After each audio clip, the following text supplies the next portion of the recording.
Voici l'Europe qui s'étend de l'Atlantique à l'Oural, tissée au fil des siècles par l'histoire, la politique et le christianisme. Les hommes y ont bâti des cathédrales, des églises, des chapelles, des monastères et des abbayes, à la croisée des arts, des sciences et des cultures. Au cours du temps, des communautés de moines et de sœurs ont incarné l'âme de ces monuments emblématiques. Aujourd'hui, ces lieux historiques sont-ils des musées ou toujours habités par des religieux? Quels sont ces hommes et ces femmes qui, au XXIe siècle, choisissent de se retirer dans les monastères? Si chaque pas est un songe et la marche une sagesse, ces voyages sont comme un pèlerinage d'aujourd'hui aux rencontres inattendues, à la découverte de monastères hors du temps, parfois majestueux, souvent inaccessibles, toujours mystérieux. Les monastères des pèlerinages, les monastères des souvenirs, les monastères insolites, les monastères qui se cachent au bout du monde, et puis les monastères au bord de l'eau.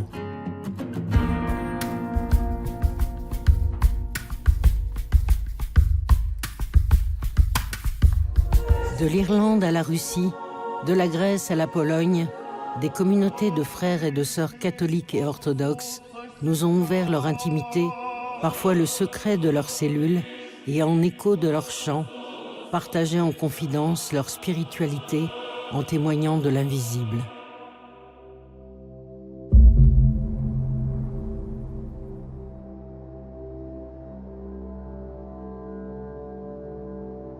Quand on visite le Mont Saint-Michel, on retrouve une fascination qu'on a enfant. Pour les petites filles, c'est le château de la Belle-au-Bois dormant. Pour les garçons, c'est un peu le château féodal en carton. Mais ce lieu nous touche. Nous redevenons des enfants au pied de l'Archange, au pied de ce rocher.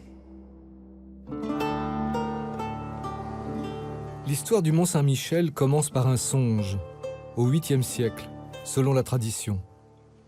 Aubert, l'évêque d'Avranches, a une vision dans laquelle l'archange Michel lui demande d'élever un sanctuaire en son nom sur un rocher escarpé au milieu de la mer.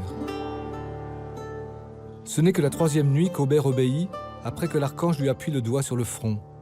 En se réveillant avec l'empreinte du doigt divin sur son crâne, il comprend que ce n'était pas un rêve. Saint Aubert transforme alors le rocher sacré en Mont Saint-Michel.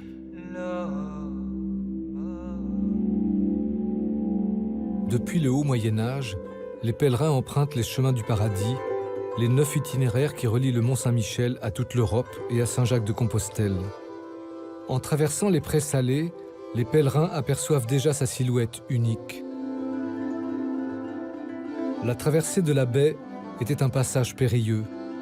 Les pèlerins devaient lutter contre la pluie et le vent, soumis au va-et-vient des puissantes marées et des pièges des sables mouvants. Quant au mont lui-même, on le gravit comme l'ultime marche vers le ciel. En traversant le village blotti au pied de l'abbaye, l'ascension commence. Au cours des siècles, le mont a vécu 1000 vies, sanctuaires, monastères prestigieux, fortifiés comme une citadelle, merveille architecturale, cité des livres, assiégé par les Anglais, prison royale. Mais en 1300 ans, l'esprit du rocher n'a jamais perdu sa dimension spirituelle. Aujourd'hui, dans son écrin de sable et d'eau, le mont attire toujours touristes et pèlerins, comme une montagne magique tombée du ciel où l'archange attend.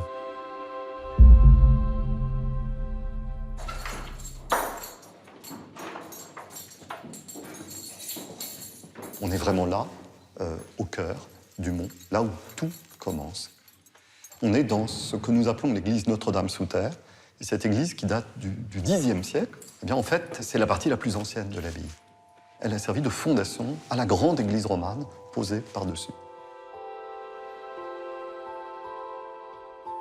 Eh bien, la petite église du Xe porte la grande église du XIe, et la tradition dit qu'elle serait à l'emplacement de la toute première église, l'église de Saint-Aubert. Ce mur, ces blocs énormes, c'est peut-être tout ce qui reste de l'église construite au 8e siècle par Saint-Aubert à la demande de l'archange.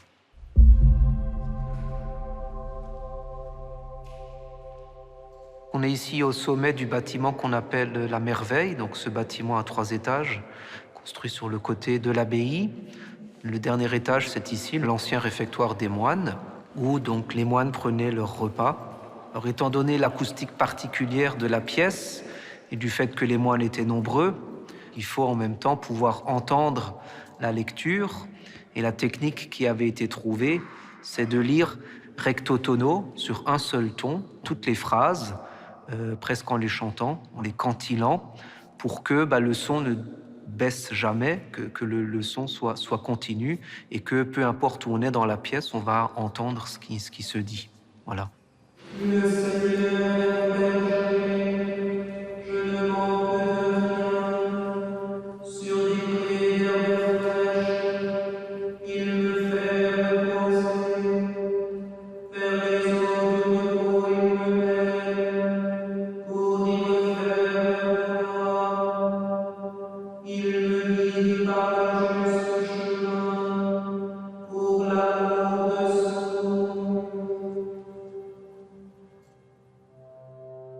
J'explique à mes visiteurs qu'au Moyen-Âge, il y avait les moines, il y avait les pèlerins, la foule immense venue de toute l'Europe. Et puis, entre les moines et les pèlerins, il y avait les serviteurs qui s'occupaient de la gestion et de l'accueil des pèlerins.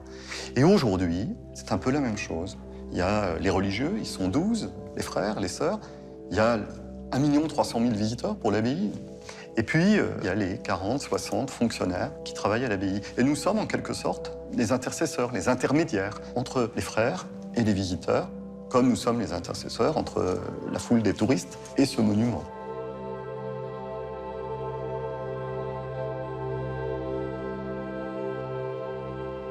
Le Mont Saint-Michel, il a à peu près cette forme d'une main, avec un doigt pointé vers le ciel. Voilà, Saint-Michel qui est tout là-haut. Et la vie monastique, c'est à peu près ça. C'est d'être un doigt pointé vers le ciel et d'appeler ceux qui viennent prier avec nous, non pas à nous regarder nous, mais à lever le visage vers le ciel et à se dire, voilà, Dieu nous attend, voilà. Il y a une réalité qui nous dépasse. Et la vie monastique, elle a, en ce sens, une dimension prophétique, de dire un message, de dire, voilà, on est témoin de Dieu, témoin de l'invisible, témoin d'une dimension qui nous dépasse. Et c'est vers là qu'on voudrait, par le témoignage de notre vie, tout simplement, vous aider à marcher avec nous, parce qu'on est aussi en marche.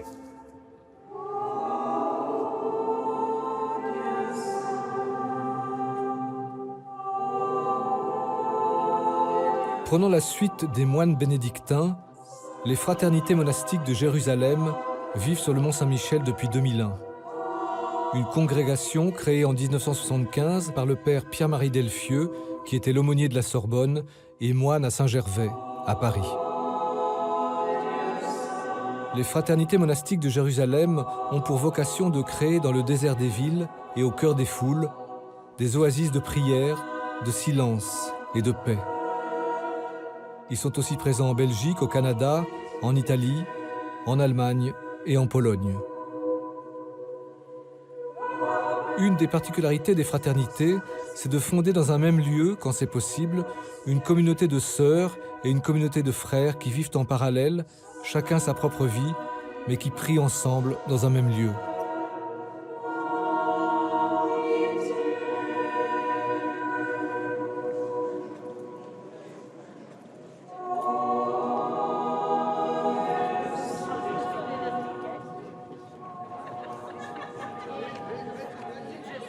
Je m'appelle Sœur Nathanaël et je suis au Mont Saint-Michel depuis 2008. Alors nous habitons dans les anciens logis abbatiaux de l'abbaye du Mont Saint-Michel. Ils sont vraiment accrochés à la façade sud du monument. Ce sont des lieux qui ne nous appartiennent pas. Nous sommes locataires du Centre des Monuments Nationaux et nous y accédons par ces fameux grands degrés qui sont ces escaliers qui montent jusqu'à l'église abbatiale. Et nous sommes là au cœur même de la foule. Nous avons aussi nos cellules, c'est comme ça qu'on appelle nos chambres là-haut. Nos cellules donnant, elles, côté baie quand même. On est heureux d'être là, mais on n'a pas beaucoup de moyens de s'échapper. Et quand on veut sortir, on tombe dans la foule. Alors il faut choisir, on ne peut pas passer par la fenêtre. C'est difficile. Et on est aussi avec le bruit de fond, je dirais, de la foule. On entend la circulation des navettes, on entend très bien, selon le sens du vent, les sabots des chevaux sur la passerelle. Et c'est tout à fait étonnant. Et en même temps, il y a ce silence immémoriel qui vient de la nuit des temps. Alors moi, j'ai fait des études de médecine. Donc je suis médecin généraliste. Lorsque j'étais dans la communauté à Paris, j'ai pu continuer à exercer pendant 8 ans. Un hôpital qui est juste à côté de l'église Saint-Gervais. Parce que c'est une de nos particularités aussi, de désirer vivre cette prière au cœur du monde et en communion avec le monde. Et donc, si on peut, de pouvoir exercer notre métier à mi-temps, en fait. Donc, je travaillais à l'hôpital de l'assistance publique, à l'Hôtel Dieu, en passant par le pont Marie, ça s'invente pas. Ici, c'est un lieu qui dilate le cœur. Les gens font beaucoup d'efforts pour monter les escaliers, mais c'est parce que plus haut, toujours plus haut, il y a encore plus beau. Au départ, les gens croient que le Mont-Saint-Michel est un château. Alors évidemment, ils sont très surpris de nous trouver ici. Certains pensent que nous sommes là comme des figurants. Alors ils nous arrêtent même dans la rue. Et ils vont nous dire, mais vous habitez ici ? Mais quelquefois, ils nous demandent, est-ce qu'on peut faire une photo avec vous, ma sœur ? Et parfois, il suffit un sourire. Souvent, les gens qui nous interpellent à la fin d'un office nous demandent de prier pour eux ou pour quelqu'un de leur famille. Au nom du Père et du Fils et du Saint-Esprit. Amen. Ou bien les gens disent aussi leur joie, en fait, de nous voir. Ils disent, ah, mais je pensais plus que ça existait. En plus, vous êtes jeunes.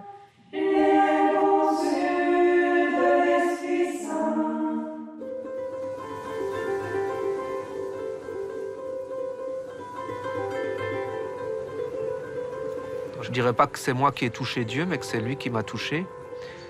C'est lui qui est venu à ma rencontre, en fait, voilà.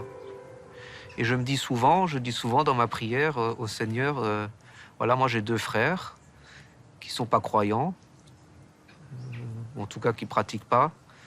Et je me dis, pourquoi moi et pas eux ? Voilà, c'est tombé sur moi, on va dire. Alors, une fois, j'ai demandé, une réponse qui était venue dans ma prière, c'était c'est peut-être toi, des 3, celui qui en avait le plus besoin. Tu es bénie entre les femmes, et Jésus, le fruit de ton sein, est béni.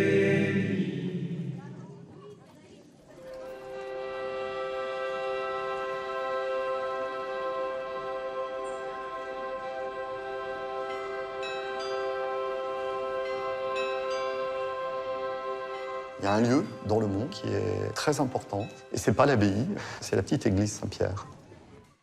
Parce qu'à cette église, il y a des cierges qui brûlent, de jour presque comme de nuit, au pied de la statue de Saint-Michel. Et on comprend, en voyant ces centaines de petites bougies au pied de la statue, que le touriste ne vient pas seulement voir un haut lieu du patrimoine. Il y a, au fond de tous, inconsciemment, pour beaucoup, quelque chose de religieux.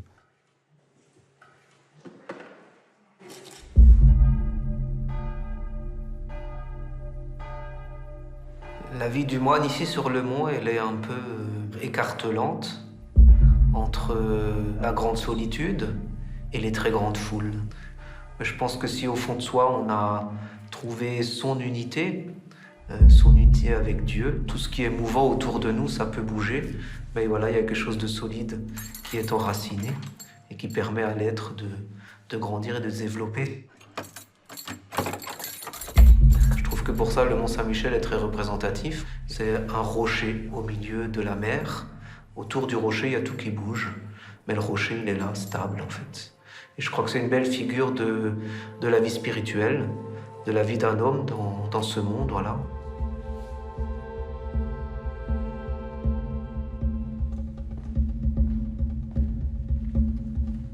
Cette crypte, qui est encore aujourd'hui réservée aux frères et aux sœurs qui viennent en hiver, qui s'appelle Notre-Dame des Transcierges.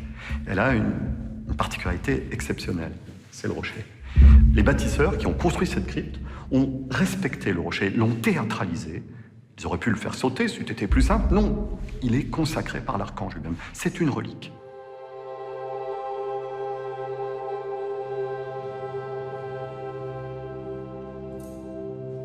On ne va pas au Mont-Saint-Michel comme on va ailleurs. On va au Mont parce que c'est en quelque sorte une répétition avant un autre voyage qu'est l'au-delà.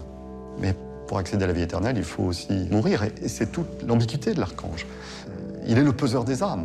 Il est l'ange du passage dans l'au-delà. Et tout dans ce lieu ne parle que de cela, de ce passage d'un monde vers l'autre.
Une île, un monastère, un pèlerinage.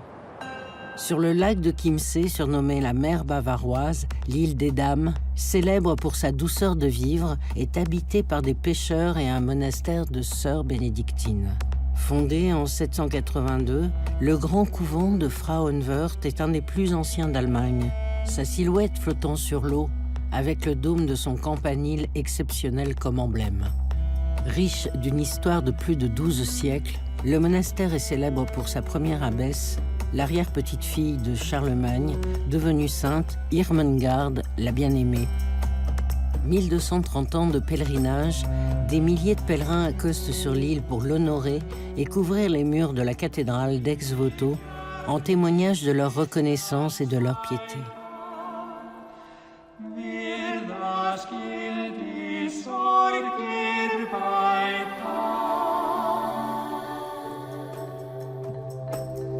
Ils se recueillent devant le tombeau en cristal des reliques de la Sainte, seulement éclairé par les flammes des chandelles d'offrande.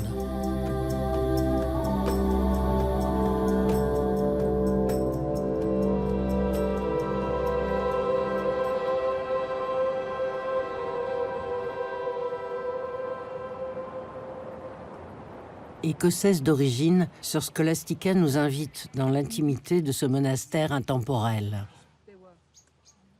J'ai vécu une grande partie de ma vie en Autriche, où j'ai étudié à l'université d'Innsbruck. J'ai obtenu un diplôme de philosophie, psychologie, pédagogie et linguistique. Quand j'ai achevé mes études, je me suis demandé, que vas-tu faire de ta vie? J'avais déjà 38 ans et je pensais être probablement trop âgée pour devenir une nonne. Un jour, je suis venue ici, à Frauenchiemsee, pour la semaine de Pâques, et j'ai demandé à l'abbesse, suis-je trop vieille pour être nonne? Elle a posé ses lunettes sur le nez et dit non. Eh bien, c'était il y a 33 ans.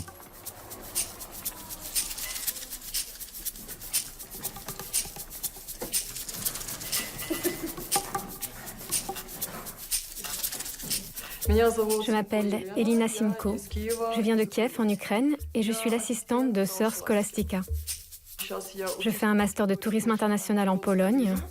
Ma vraie profession est experte en sécurité et professeur d'autodéfense.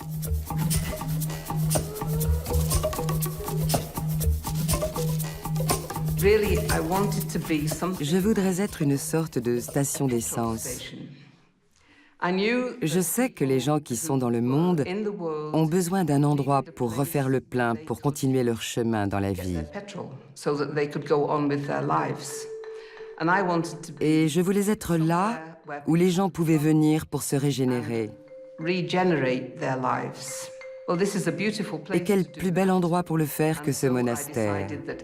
Et j'ai décidé que si je devais être sœur bénédictine, cela devait être ici. Ma mission consiste à gérer le domaine des séminaires.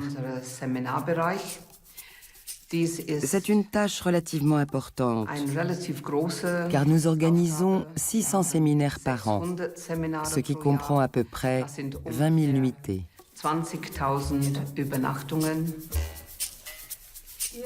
Au fil des siècles, les sœurs bénédictines ont toujours su préserver farouchement leur autonomie et leur indépendance économique grâce à leurs nombreux talents d'hospitalité, d'accueil et d'hébergement. C'est avec chaleur et générosité qu'elles reçoivent des hôtes du monde entier, laïcs, athées et de toutes religions confondues. La devise des sœurs, la porte est ouverte et le cœur encore plus. Cette plaque est pour moi très importante. Elle montre les symboles des religions du monde dans la main de Dieu. Et nous sommes tous dans sa main. Nous sommes tous des enfants de Dieu.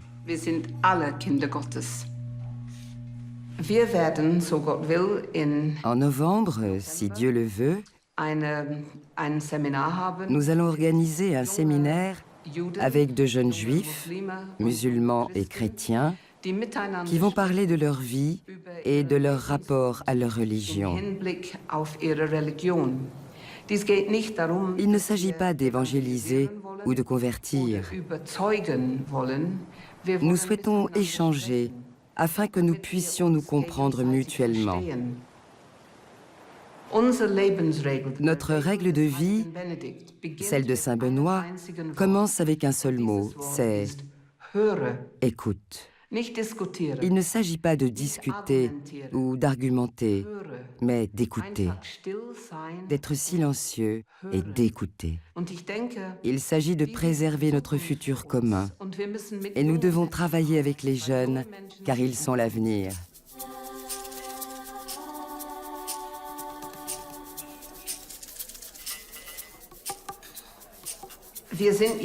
Nous sommes 19 sœurs au sein de l'abbaye. On m'a toujours encouragée à trouver une assistante. J'ai demandé à plusieurs sœurs, mais aucune n'en avait envie. C'est un travail qui m'occupe 24 heures sur 24. Je ne suis pas entrée au couvent pour diriger une hôtellerie. Je le répète toujours. Je suis entrée pour être une nonne. Et la direction de l'hôtellerie doit toujours venir dans un second temps. Être nonne, c'est le plus important.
J'adore bien sûr notre chapelle. Et sur l'île, dans le monastère, nous avons un endroit d'où l'on peut contempler la montagne au loin. Cette magnifique montagne. C'est là où je fais ma méditation matinale de 2 minutes. C'est un lieu où le psaume suivant me vient à l'esprit sans réfléchir. Je lève mes yeux vers la montagne d'où vient mon secours. C'est un moment très spécial pour moi de méditer dans ce paysage unique.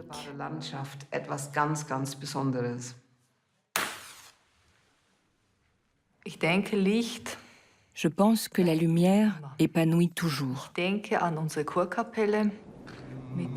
Je pense à notre chapelle, avec ses fenêtres colorées, et à l'instant où j'y suis entrée pour la première fois.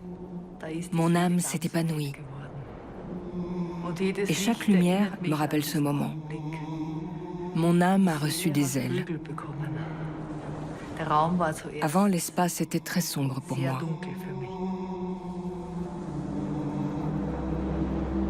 Je rencontre tellement de personnes qui cherchent. Chacun de nous est une personne qui cherche. Ce désir est en nous tous. Il est simplement enfoui en nous. L'homme ne cessera jamais de chercher, même au 22e et 23e siècle. Si la Terre existe encore à ce moment-là. Le doute m'a toujours fait avancer. Il est important de traverser des déserts internes, aussi dans la vie de prière, jusqu'à ce que la lumière revienne.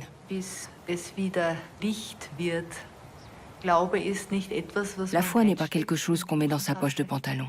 La foi est quelque chose qu'il faut toujours chercher de nouveau, gagner. Et finalement, c'est un cadeau.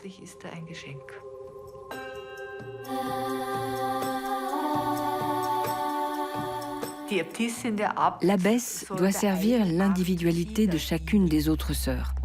Et elle doit servir cette individualité afin que chacune puisse s'épanouir. Il s'agit toujours du bien vivre. Vivre, aider, protéger, faire avancer,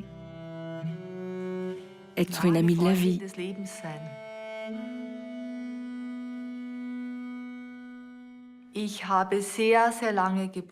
J'ai mis très longtemps pour trouver ma place dans ce service, dans ce rôle, car je ne pensais pas que j'en étais capable. Je sais maintenant que devant Dieu, les mains vides ont plus de valeur que celles qui sont pleines. Je n'avais rien dans les mains pour commencer, mais il a rempli mes mains. Et cela a été un beau chemin pendant ces 11 années. Und es ist eigentlich ein schöner Weg gewesen jetzt, die 11 Jahre.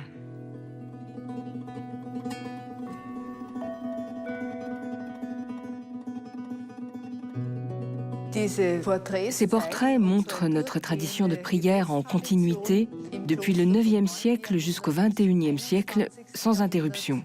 Cela commence avec le portrait de la bienheureuse Irmengarde au 9e siècle et se termine avec la 56e abbesse, avec mon portrait, aujourd'hui au 21e siècle.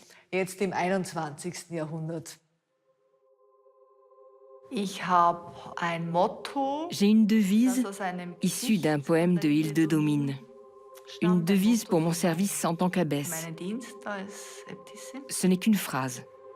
Je posais le pied dans l'air et il me portait, avec seulement une rose comme appui.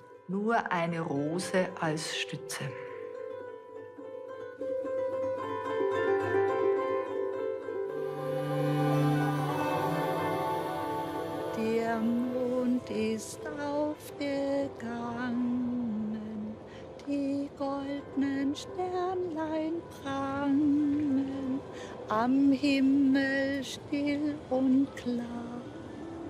So hör nun diese Weise.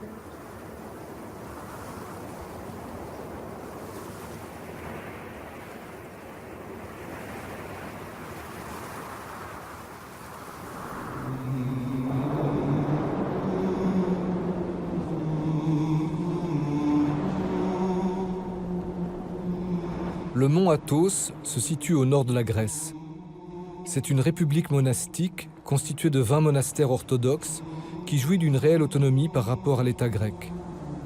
Chaque grande nation orthodoxe y a son monastère, la Russie, la Serbie, la Roumanie, la Bulgarie et bien entendu la Grèce. Cet ensemble monastique, fondé il y a plus de 1000 ans, a contribué à maintenir vivante la culture et l'identité chrétienne orthodoxe durant les 5 siècles d'occupation ottomane d'un quart de l'Europe. Cette péninsule, qui représente le cœur du christianisme orthodoxe, est considérée comme un seul monastère. 3000 moines vivent sur ce territoire qui s'étend sur 60 km de long et 20 de large. La tradition raconte que la Vierge, surprise par une tempête, s'est réfugiée sur le mont. Saisie par la beauté du lieu, elle demande à Dieu de lui donner la montagne en présent. Dieu répond à son désir, et depuis, le mont est considéré comme le jardin de la Vierge. Et il est interdit aux femmes.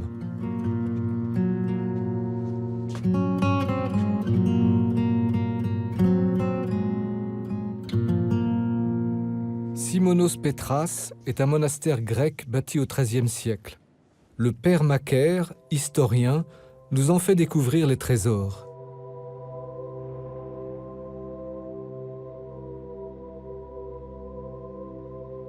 Nous venons de sortir pour la vénération la relique de la main gauche de Sainte Marie-Madeleine, qui est la relique la plus précieuse du monastère. On voit encore la peau et souvent elle dégage un parfum. Et à côté de cette relique de Sainte Marie-Madeleine, il y a un fragment de la Sainte Croix.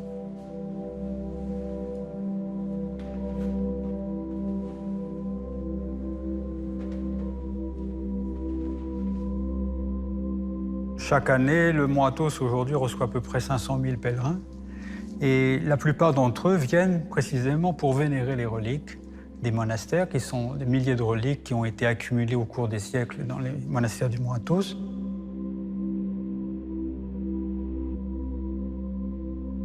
Le moine est celui qui a décidé de mourir au monde, c'est pour ça qu'il porte un vêtement noir, et donc il est témoin du monde invisible, il en fait l'expérience quotidienne.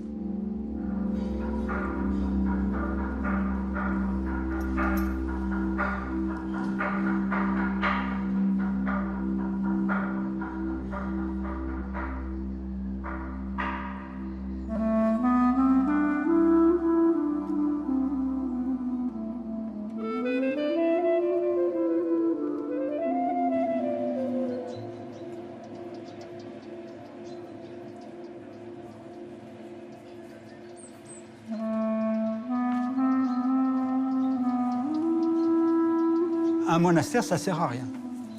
Ça sert à rien, ça ne fait rien, ça ne produit rien, ça coûte de l'argent. Évidemment, avec les critères que nous avons dans la société contemporaine, un monastère est parfaitement inutile.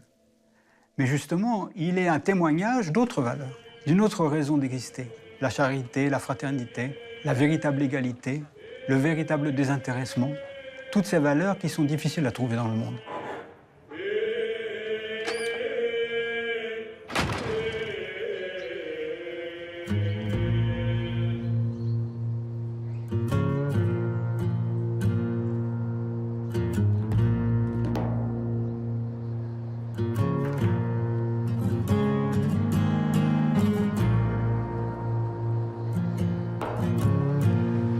C'est en bateau que nous nous rendons au monastère grec du Pantocrator, le Christ Tout-Puissant en grec.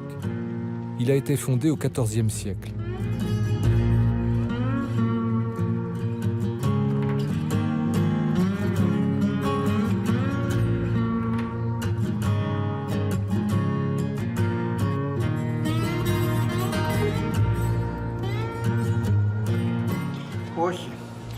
Dans notre monastère, nous suivons le règlement, le typikon, comme on dit dans le dialecte du mont Athos. Chaque semaine, un frère et son assistant cuisinent pour la communauté et les pèlerins. Presque tous les moines savent cuisiner, certains bien, d'autres moins bien, comme moi. On le constate au réfectoire à l'heure des repas.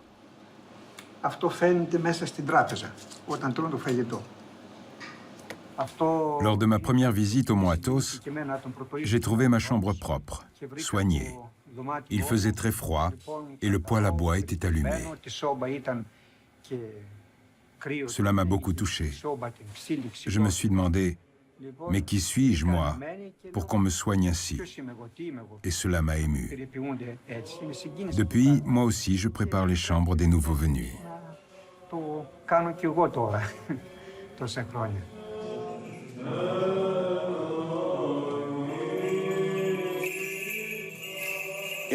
Moi, je suis devenu moine pour être heureux. Je n'ai pas fait d'études.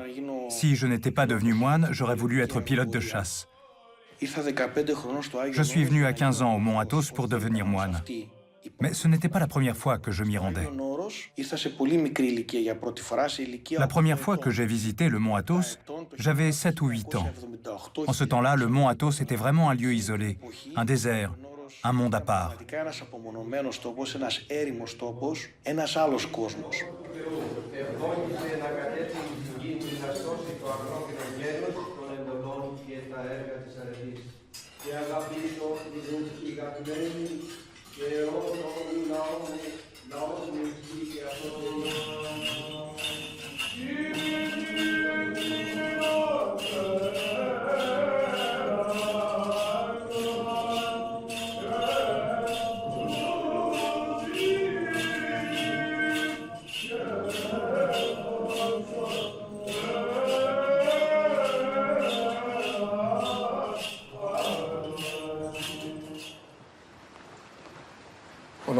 Je m'appelle Miltiadis Polivirou. Je suis architecte et j'ai été pendant 35 années employé du service archéologique ici, au Mont Athos, affecté à des travaux de restauration et plus généralement de protection de l'environnement du Mont Athos. Le principal défi ici est d'une part d'essayer de sauvegarder les monuments et de contribuer à la protection de l'environnement du Mont Athos, et d'autre part de trouver un juste équilibre entre la protection du site et les besoins des moines.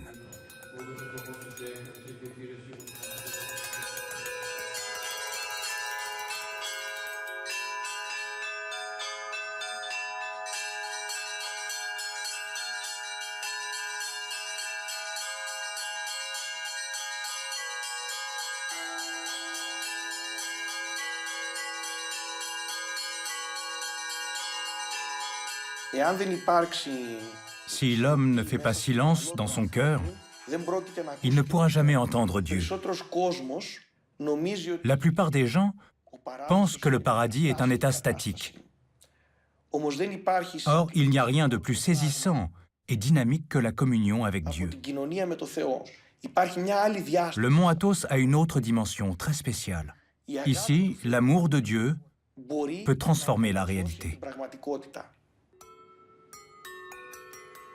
Ici, au-dessus de la porte royale, se trouve la plus grande fresque byzantine du Mont Athos. Vous voyez le Christ sur le trône, la Vierge et Saint Jean-Baptiste en prière.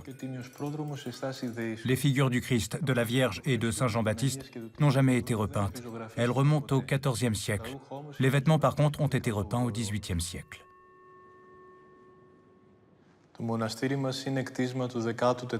Notre monastère se situe dans un bâtiment du XIVe siècle. Il a été fondé par 2 dignitaires de Byzance qui ont offert de nombreux objets de culte et des reliques, dont cette icône de la Vierge qui porte le nom de Gérontissa.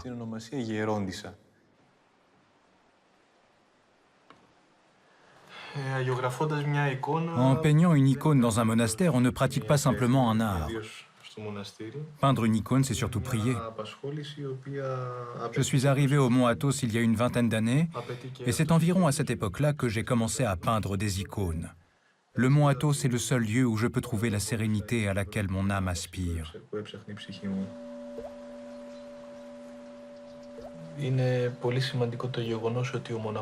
Le moine fait un saut dans le vide. Sa vie est vraiment hors norme. Il peut vraiment ressentir la présence de Dieu dans sa vie. Plus on donne à Dieu, plus on reçoit. Et le moine est celui qui donne toute sa vie à Dieu.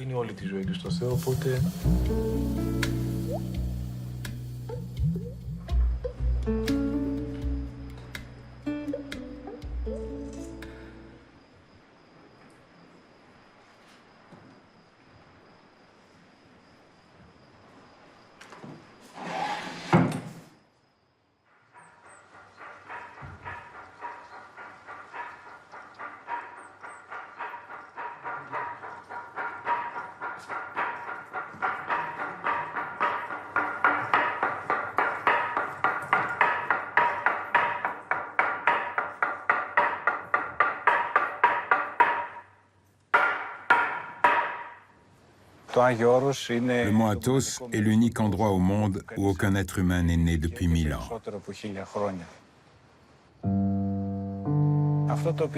Ce qui est important au mont Athos, c'est d'une part son universalité, d'autre part sa continuité à travers les siècles. Une continuité non seulement sur le plan linguistique, mais aussi artistique, musical, architectural, institutionnel.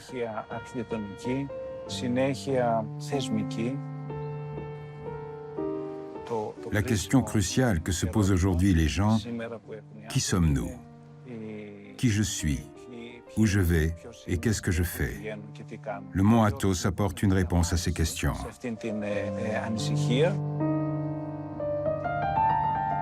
Des 4 éléments, lequel préférez-vous?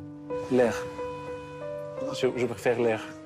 Parce que je crois que l'homme est destiné pour l'air, pour voler.